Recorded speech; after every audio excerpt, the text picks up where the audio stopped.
Welcome to the Better Sex Podcast. My name is DeborahTantraKat, and I am your shameless host. This is the Better Sex Podcast, where we have unfiltered conversations about sex and relationships. These conversations are frank and explicit and may not be appropriate for all audiences, so please listen with care. I truly believe that a sexy world helps to create a happier and a safer world.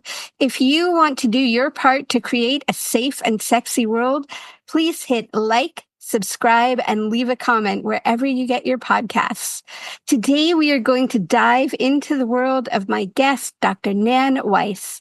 She is a licensed psychotherapist, cognitive neuroscientist, certified sex therapist, board-certified clinical hypnotherapist, and a certified relationship specialist with over 3 decades of experience. She's also the author of Why Good Sex Matters, Understanding the Neuroscience of Pleasure for a Smarter, Happier, and More Purpose-Filled Life. I love that. So I'm really delighted that you're here with me today, Nan. And I'd love to know a little bit about your story. Like, how did you get here? Why sex in the brain? Well, my journey, I've always been interested in sex, and I've always been interested in the brain. And my journey has been really a personal and professional one, because as a young adult, at the age of about 21, I had horrible panic attacks. And this was actually while I was working at a psychiatric hospital. So I opened my book talking about this panic attack and how I just thought my life was over and I was broken and I would never get to be or do what I wanted to be and do. And it turned out that it sent me on a journey. So I was very interested in learning everything that I could about how to regulate the brain mind, how to deal with having skills and tools and becoming a therapist, and then adding to my tool belt more and more to be able to understand how the brain mind works so we could work it better. And suffice it to say, Deborah, it works pretty good. And that the tools and skills it sent me to, I did back in the day, psychodynamic psychotherapy, which was a very slow game, lying on the couch, talking about my relationship with this therapist. And then I ended up going to the Mind Body Institute at Harvard Medical School to do some work. And then I studied mindfulness and some trainings with John Kabat-Zinn, who brought meditation to the medical community. I wanted tools and I wanted skills. And at the end of the day, what I found was working with the breath and the body through yoga made such a difference in my ability to not have those panic attacks. And I'll tell you what my credibility story is. I used to have terrible performance anxiety. I could be anxious about, knowing I'd have to do public speaking. I could have performance anxiety in a room by myself when I even thought about it. From my learning about how the brain, mind, body works and how to work it better, and developing tools that I write about in my book, understanding the core emotional systems, the embodied emotional instincts, and how that was driving a lot of what was going on for me, I could impact my nervous system. And by the time I had my book launch, which was when New York shut down that week for COVID, I was on the Today Show and I wasn't even nervous. So I sat there and talked to Maria Shriver and Dr. Jessica Shepard, who, by the way, just launched a fabulous book yesterday, Generation M, or everything you need to know about menopause and perimenopause. Fantastic book. Any of your listeners who are interested in menopause, perimenopause, go get her book, Jessica Shepard's book, Generation M. So to make a long story short, I got a chance to go back to grad school when I was 50 after my kids left to study the brain Mm-hmm. because we didn't have, back when I was in the first round of grad school, we didn't have non-invasive measures to study the brain. We didn't have fMRI. So I ended up doing brain research on sexual response, genital stimulation, imagery, and orgasm. And, like just living my life bigger than I could have ever imagined, even before my anxiety attack. Wow. I love that. So, I am going to have to ask more about your research and what that looked like, and super curious about that. And I also really just want to presence the idea that anxiety oh, we have anxiety in all sorts of places in our lives, from, as you were talking about, with public speaking, sexual anxiety, relational anxiety, and just anxiety around daily living. And I'm curious if you could speak to that a little bit. Well, we're wired for anxiety. There's 7 core emotional systems that we come equipped with. All mammals are wired this way. Okay. So these are instincts that are wired into us for survival.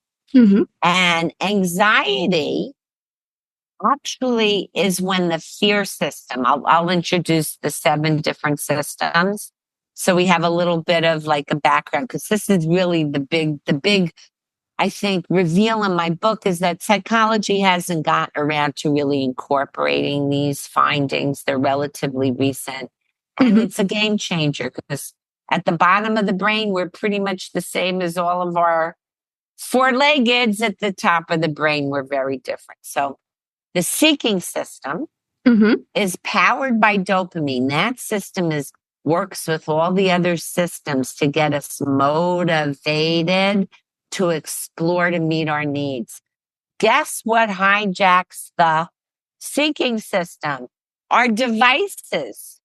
These devices that we're on all the time divides our attention and hobbles the brain's ability to respond effectively, and actually has contributed to the big, I would say, epidemics that we have of anxiety. Anxiety now it's an epidemic. Even before COVID, it was going badly. Even with that election anxiety, it was going badly. So the seeking system, powered by dopamine, gives us our exuberance and really is designed to help us go out and meet our needs for connection.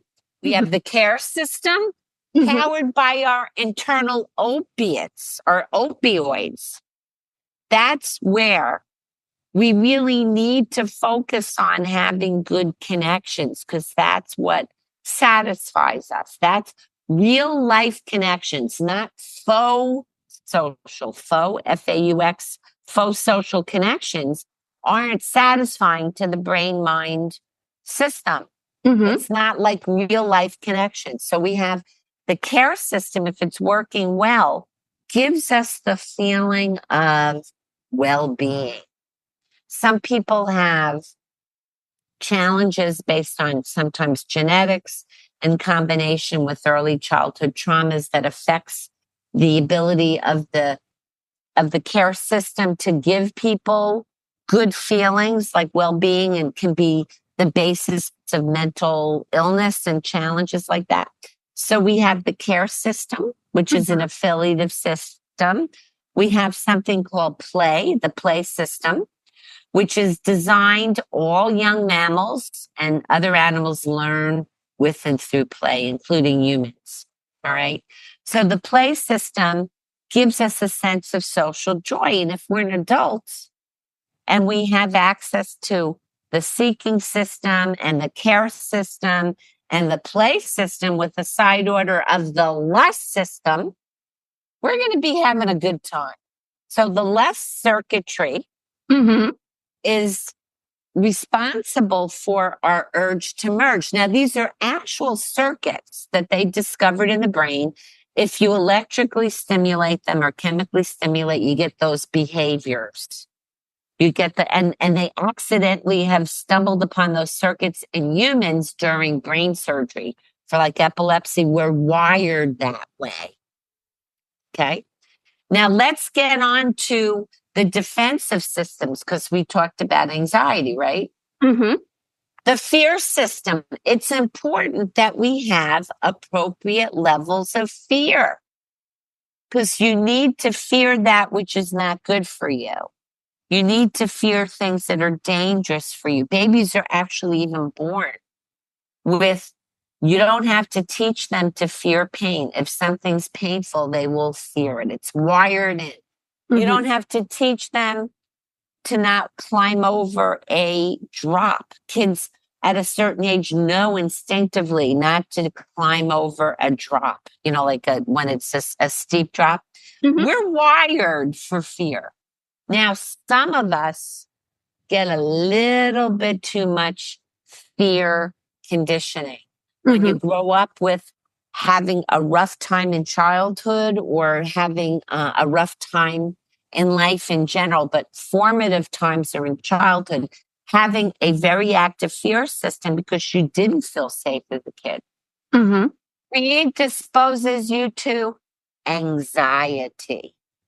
And what anxiety is fear is usually a specific thing. Anxiety is just like that feeling like you're anticipating something bad happening. So the fear is more of something that's, you're afraid of snakes. You're afraid of, going out into, a place where there's a lot of traffic. Those are fears. But anxiety is when that fear system is so tweaked, so excitable that you're going to end up having that fear system stay on, never shuts off, and it keeps you in that fear loop. So the other defenses include rage. We need to appropriately defend ourselves against boundary violations, territorial things when people step on our toes. The anger system is there. He calls it rage. Dr. Panksepp, who mapped out the systems, that's there for protection. There's some people through childhood experiences, maybe with a little genetic predisposition towards being hot-headed, they're going to end up being, hot-tempered people. And they're always angry, right? Or they get angry very easily. The last of the defensive systems, one of my favorite, is panic, grief, sadness. It has 3 different terms to it because it encompasses when we feel a threat to our relationships, when we feel a threat to our resources. That's the substrate of heartbreak or panic attacks even. That could be the basis of panic attacks. When that system is triggered, we're going to feel a lot of emotional pain. So when you think about attachment styles, which you've probably talked about before on the podcast, I would imagine, what you can think about it, the biological substrates of the attachment system is the care system and the panic grief system. It's called the care panic grief continuum. So there's some people who are just very anxiously attached. Right? They're very worried about their relationships. There's some people who are so anxious about relationships, they won't even have them. So these are instinct systems, instinctual emotions that are embodied in us to the point when these activations happen. You can't think yourself necessarily out of a panic attack. We all know what we should do, right? Drink less alcohol, be nicer to our partners, exercise more. The smart mind, the very top of the mind, knows what to do, but because the emotional instincts that live in the oldest part of our brains infuses the whole brain mind and is also very affected by our conditioning and experiences, that we sometimes, like, cognitive behavior therapy is not enough. So anxiety is when people are conditioned to have a lot of fear. And so the fear system goes on and stays on to their detriment. Right. Absolutely. And, you said earlier something about appropriate fear, an appropriate fear level. And so I'm imagining that that's something that, well, actually, I'm just going to invite you to well, things that you should be afraid of. Right. You should be mindful about going into a lion's den at the zoo. That's an appropriate fear, not climbing over the fence. And there are people who have brain damage, by the way, to some of these centers that are involved in the emotional systems, that when they have damage to that area, they lose their fear and they do really dumb things because they're no longer afraid. So having appropriate level, for example, you have a big work presentation coming up. Having a little fear about you better do the work is going to be better than having no fear or, no kind of worry about it. Too much fear is immobilizing in that instance. An appropriate level fear would be, hey, I got to get that work done, right? So what you're saying is that an appropriate level of fear is going to motivate you or me to make sure that I'm prepared to, and to protect yourself in situations. You don't want to walk in a very dangerous place in the middle of the night with a $5,000 in your purse, waving it over your head. You don't want to play with loaded guns. It's fear that's based in reality, that's adaptive, is what I mean by appropriate. Okay, great. Thank you. And so then going back to anxiety, I'm curious because it's, as you said, such an epidemic. Do you have some suggestions or techniques that can support coming back to self and reducing the level of anxiety? The most important thing you can do is you can change your physiology out of the fear system. When you're not needing the fear system, by changing how you breathe. So what you want to do is to signal to your body that you're safe. And how do you do that? It's very, very simple, Deborah. Long, smooth inhale. And then if you extend the exhalation a little bit longer than the inhale, your body activates what's called the vagal brake, which will slow your heart down and shift you from fight or flight, which is where the fear system lives, into more of that restorative, what's called the parasympathetic tone. So something as simple as, and this is actually a lot of what I think changed my physiology, was I learned how to calm my body and to use my mind, for example, to remind myself in the moment that I am safe. So if you take a long, smooth inhale and then a longer, smooth exhalation, and some research has shown that self-touch can help a lot. So if you put your hand on your heart and the other hand on your belly, and you, as you're breathing, you lengthen your exhalation and you remind yourself in this moment that you're safe, which in fact you are. If you're just sitting here breathing, and all of the big trauma experts, the people who are at the forefront of the field of trauma, talk about changing the nervous system out of the flight or fight, where you're remembering what is trauma, but remembering old scary events in your body, even if you're not thinking about them in your mind, it takes you out of present. The other thing I would tell people is get off your devices. The way that we're on our devices is causing divided attention and something called continuous partial attention, which causes anxiety. We're waiting for the notification, and things just are always kind of looming for us. So limit your time on the computer, limit your time on your phone. I'm not saying don't go on your phone. Mm-hmm. But what you want to do when people are on their phones, there's something called screen apnea. When people are answering emails or on the phone, on social media, they're not breathing properly. They've studied this. So what you want to do is disconnect your nervous system. Less is more.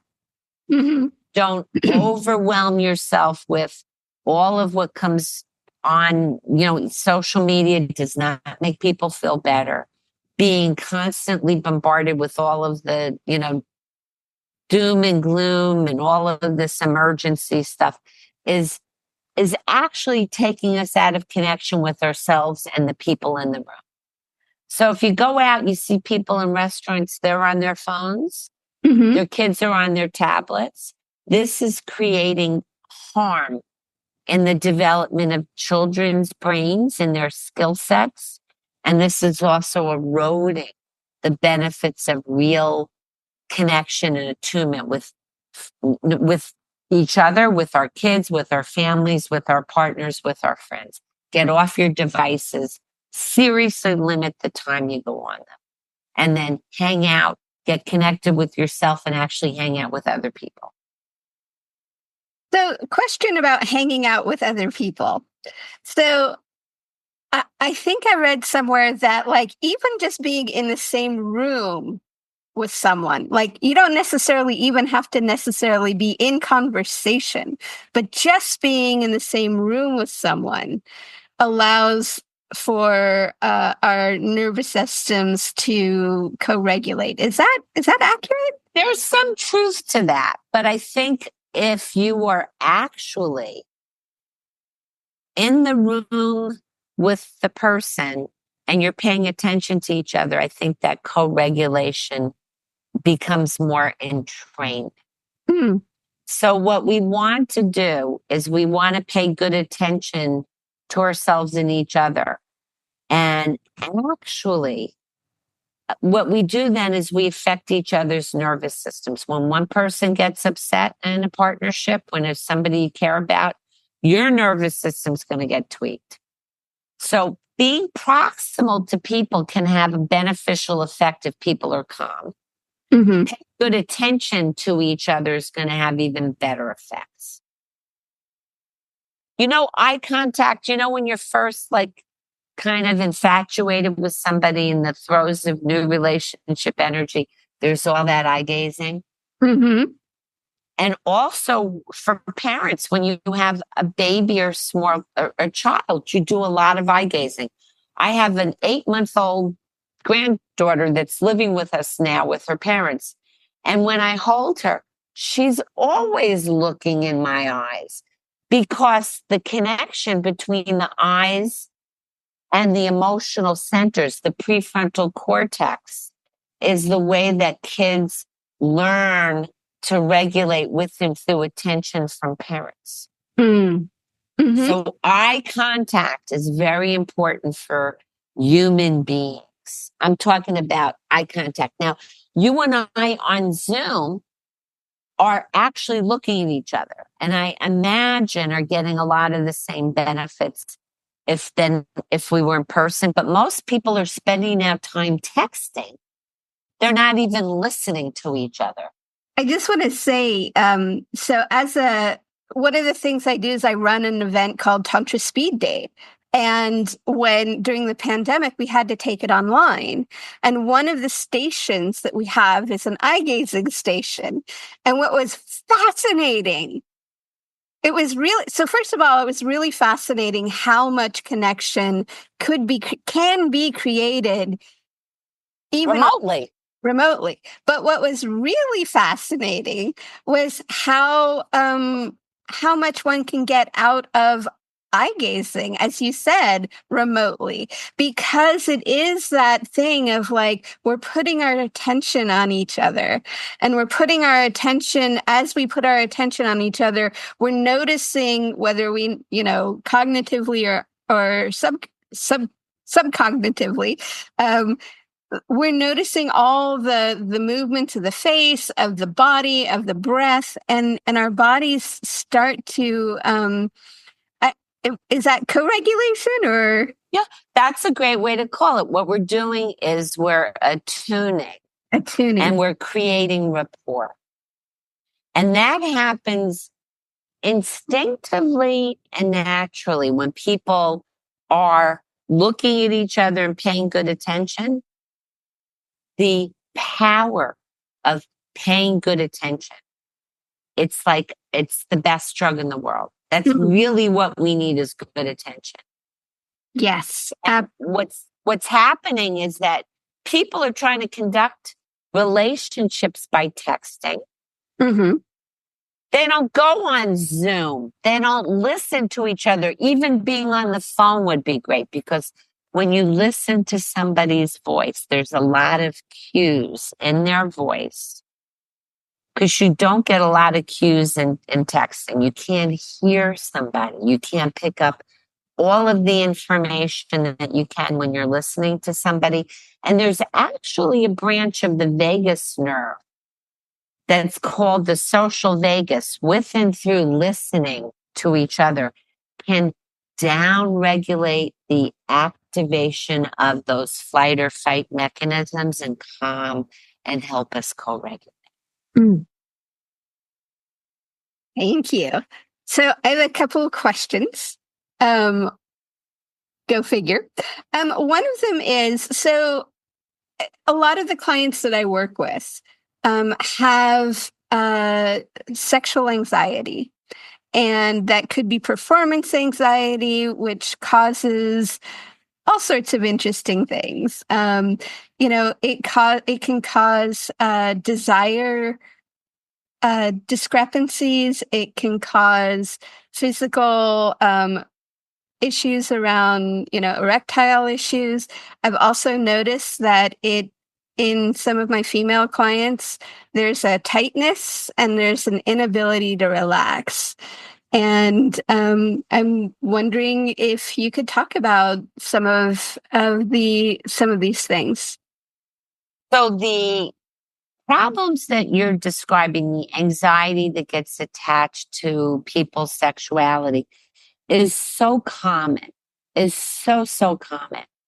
And I think the number one thing is our minds get in the way. So, for example, our minds are either worrying about, for women in particular, our bodies are not okay. We're not attractive enough. We're not aroused enough. We're not going to have an orgasm. There's a whole litany of the mind's intrusions. For men, it's often performance anxiety about erections. They're going to come too quickly. They're not going to come at all. Whatever it is, the performance anxiety is when people are too much in their heads and they're not on the sensation check. So years and years ago, the first sex therapist, Masters and Johnson, they did basically they created sex therapy, and they did a technique that they taught people called sensate focus. And what they taught people is, rather than rush in to try and have sex, that they took their time with these exercises to get back in touch with touch. So that they could prescribe it in different ways. And I've used various forms that I've added a whole bunch of bells and whistles to help people navigate out of that performance anxiety to be more present. So the ability to be letting the mind do what the mind does. Oh, there goes my mind worrying. There goes my mind having anxiety about performance. There goes my mind, whatever my mind is doing. Full permission for the mind to be doing what it's doing. and come back into the breath and come back to the sensations. And the more that we can train ourselves, let the mind do what it's doing and bring the attention back on sensations from the body will then respond.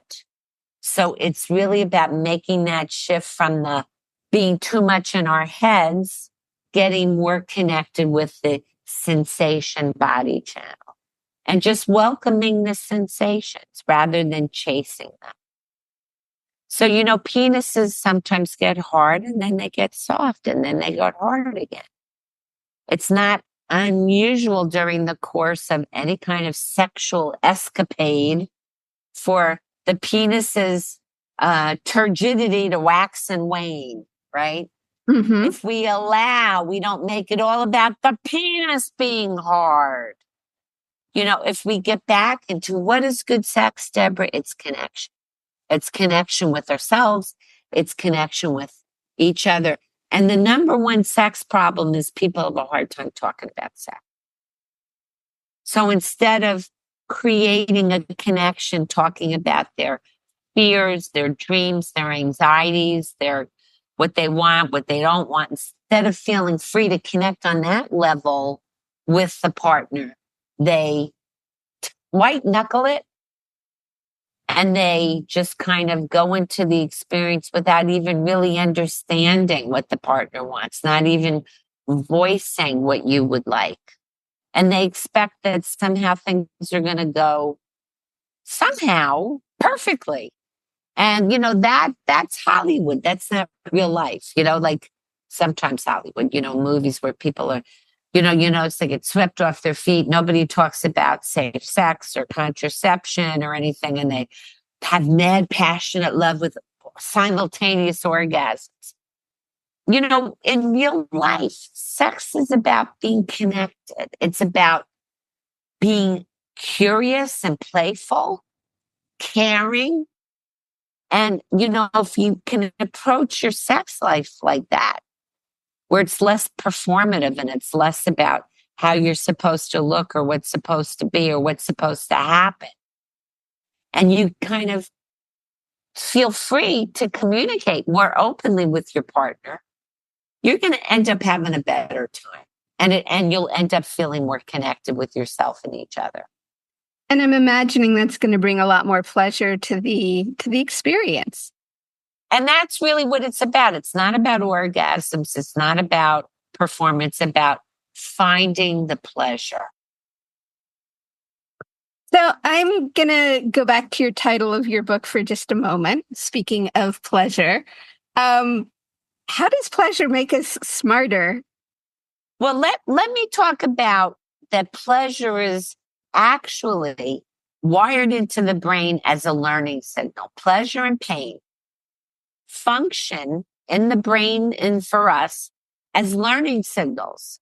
So things that feel good, that are good for us, hopefully we'll approach and learn about and kind of consume and connect with. Things that hurt us, that feel bad or bad for us, will avoid. So when we think about pleasure, we don't realize that pleasure is not a luxury. It's a necessity for a well-functioning emotional brain. When people can't experience everyday pleasure, it's actually a condition called anhedonia, the inability to experience pleasure. Their brains are not working properly. So ultimately, what we want to do is focus on pleasures that feel good and are good for us. That will make us smarter.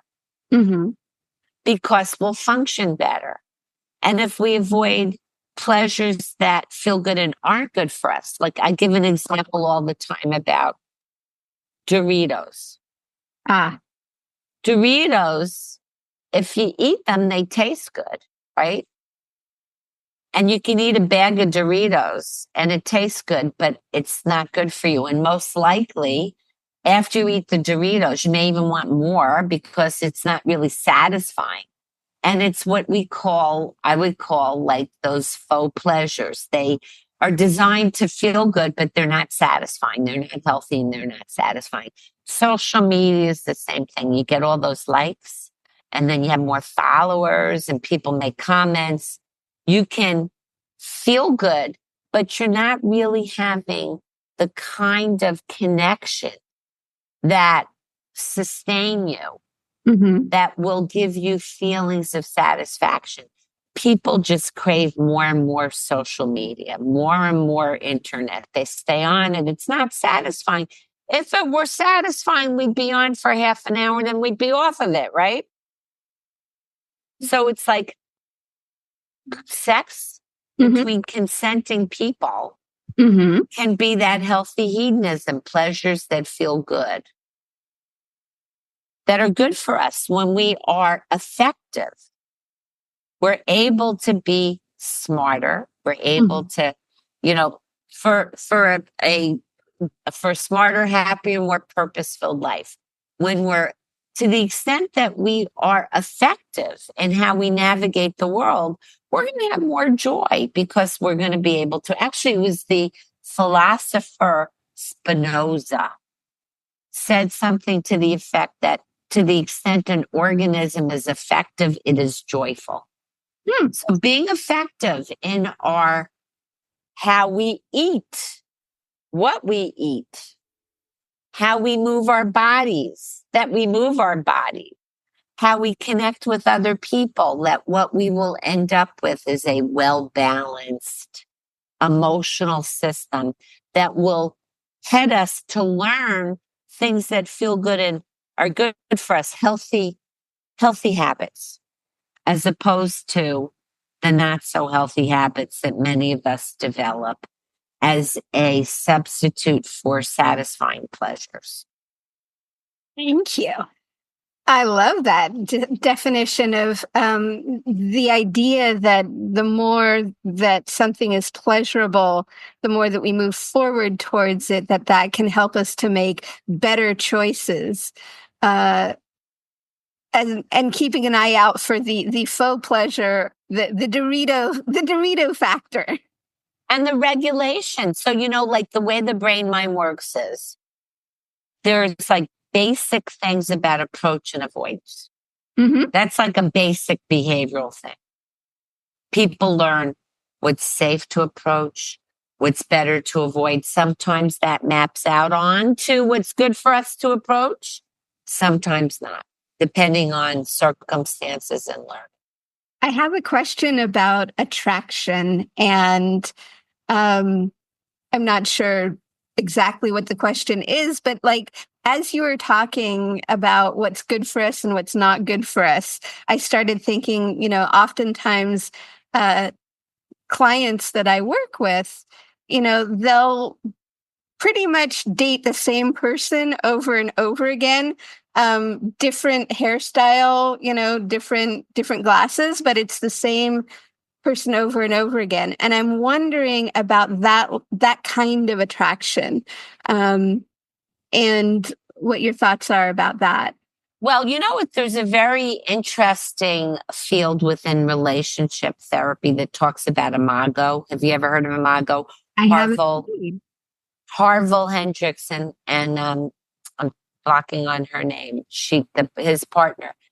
We tend to get attracted beyond just the physical stuff. It's also, traits, people who remind us like of a template. So we tend to be attracted to partners who have some of the features of people that we have either, and usually it's a combination of both positive attributes from caregivers and also negative attributes. So it's kind of like we recognize that. I grew up in a household. God bless my parents. They're both recently dead. High conflict. They fought every day. High conflict. So there was this sort of, for me, I had this message that love had a lot of conflict and a lot of pain. Because that's how I experienced. There was a lot of drama there. I resisted that template And I think I deliberately chose somebody who was not like that. Mm-hmm. So sometimes those decisions can inform us to avoid certain people in certain situations that are reminiscent, that remind us of these caregivers. And sometimes it's an unconscious attraction. Now we know that there are certain things that weigh in on attraction that are kind of universal. Like, we tend to like people who smell in a certain way because there's something called the immunohistamine complex. You ever heard of that? I That have. determines our kind of our immune cells. People who have similar immune sort of complexes, when we smell them, we're not going to like that. That's not going to be attractive because it's kind of wired into us evolutionarily to want to like pair with people that have different smells in that regard. That's just one thing. Women tend to like tall men if you're talking about, cis heterosexual relationships. Men, if you're talking about similar heterosexual cis thing, like women that have a certain body shape, the ratio of the hips to the waist and all of that. Those are unconscious automatic attractants. But a lot of it has to do with these imprinting of people who are on some level going to remind us of people we have unfinished business with from childhood. Does that make sense?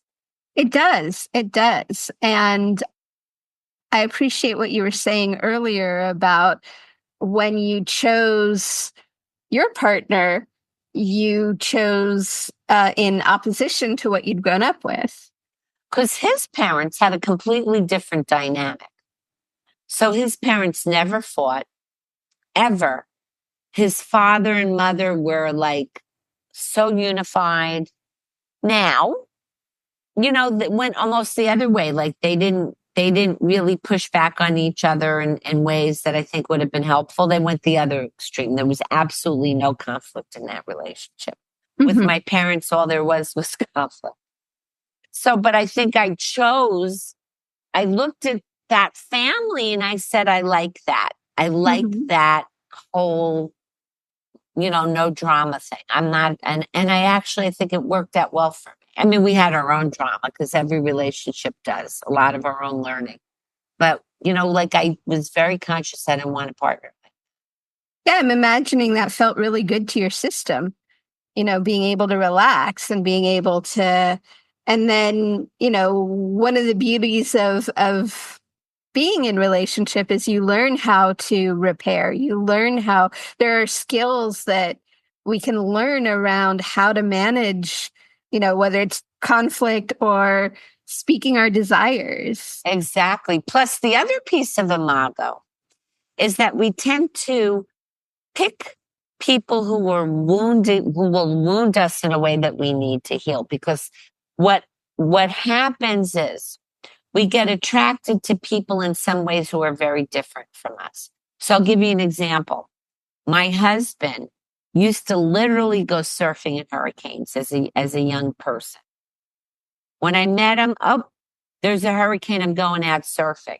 And I was so risk avoidant. Like I always had to color in the lines. He was a risk taker and I was risk avoidant. Now, fast forward a little time, what attracted me to him eventually really repulsed me.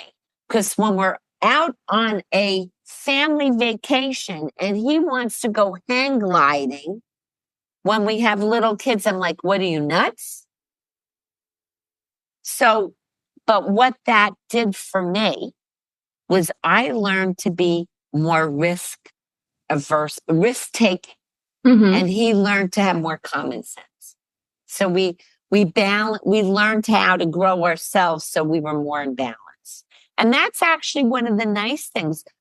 When I do couples therapy, which is the biggest part of my practice, and by the way, sex therapy is often couples therapy. A lot of what goes on underneath sex problems is a couple issue and a personal issue with that people are in the couples are having, individual and couple issues. What drives most of the conflict in relationship are core differences. And when we can learn, rather than make the partner wrong because they're different, when we can learn how to develop ourselves, how to not make them wrong because they're different, and to develop ourselves to be more fully formed people, then we can learn the skills and tools to good relationship, and we got a good chance of having a sustainable relationship. So I want to piggyback on that because generally speaking, one of the things I see a lot with couples is a desire discrepancy. And one of the things that you talk about people's desire set point, and I'm wondering if you could talk a little bit about that and how, when you've got the discrepancy, how you work with that. Well, it's very, very common that people are going to end up it's not even just about high versus low sex drive. It's also about our unique erotic fingerprint, meaning how we like to have sex, what we think of as sex. And I'd like to just preface this by saying that there's also, for women, it's not unusual in long-term relationships to lose access to our spontaneous sex drive, like when we're horny and we know it.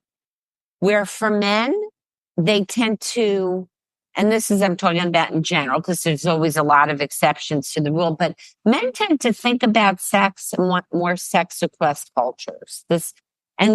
I write about in my book how there are some differences in the developing brain, embryologically, where the male brain has more receptors for these sex hormone-like substances, which literally means they have sex on the brain more than women. That doesn't mean women can't be outrageously horny, but what it means is that we need to understand that you don't even have to have active, spontaneous sexual desire to have a good sex life. There's also responsive or receptive sexual desire that once you kind of get into feeling deeply connected, or you get out the vibrator, or you get a little arousal going, then you have access to enjoying sex. What you were referring to is the idea that what people have, the baseline desire is the desire, the general level of desire people have before they go into a new relationship. When they go into a new relationship, it's very common due to the explosion of all the chemicals in the brain that people get very high levels of sexual desire. For maybe 18 to 36 months, if they get to see enough of each other, it can go on longer if they're, not getting a lot of contact. And then it's also natural for the attachment stuff to take over. And people are no longer having these high levels of sexual desire. Especially that can fall off for women. And what people are doing is they're comparing the sex drive they had at the very top of the curve. I call it the desire curve, when they're at the peak of new relationship energy, the honeymoon period, to after they've habituated to each other normally.